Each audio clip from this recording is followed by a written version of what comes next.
Programang ito ay rated SPG, striktong patnubay at gabay ng magulang ang kailangan. Sinabi ni Bubbles kay Tanggol na alam niya kung papaano mawala ng mahal sa buhay, kaya't lumaban ito sa kanyang nararamdaman. Ngunit sinabi ni Tanggol na pagod na siya at si Mokang lang ang tanging dahilan kung bakit nga inaayos niya ang kanyang buhay. Kaya naman sinabi ni Bubbles na paniguradong hindi magugustuhan ni Mokang na sirain at itapon lang ang buhay ni Tanggol. Dito nga ay sinabi ni Tanggol na sa lahat na nangyayari sa buhay niya ay wala nang dahilan upang mabuhay pa siya at kahit si Bubbles ay hindi mababago ang isip niya. Kaya naman ipinangako nito kay Bubbles na lalabas siya ng bilibid at hahanapin niya ang pumatay kay Mokang. Todo sulsul naman ang mga kaibigan ni Bong dahil naunahan na umano siya ni Tanggol. Panigurado umano na may nangyari na sa dalawa kaya't natagalan sila sa pagbalik.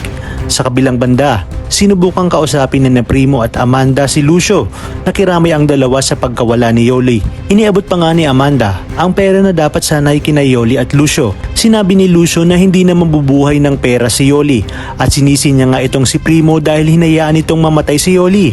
Dagdag pa ni Lucio na pinagsisisihan niya na naging kaibigan niya itong si Primo at sana umano si Primo na lang ang namatay dahil wala itong kwentang kaibigan.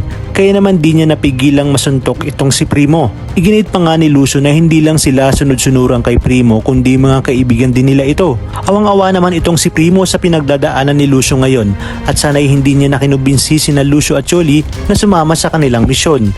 At ang mga dapat nating abangan ngayong Huwebes, sinimulan na nga ni Don Julio na ibigay kay David ang ilan sa kanilang mga negosyo.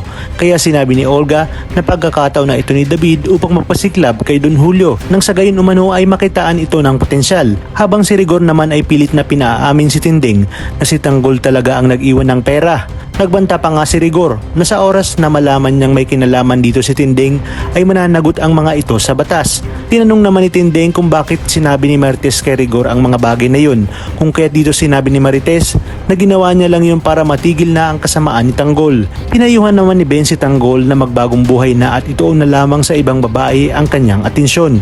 Ngunit desidido nga itong si Tanggol na makalabas at hanapin ang asawa ni Mokang upang makapaghiganti. Ano kaya ang gagawin ni Tanggol sa oras na malaman niya na ang kasawa pala ni Mokang ay ang kanyang tunay na ama?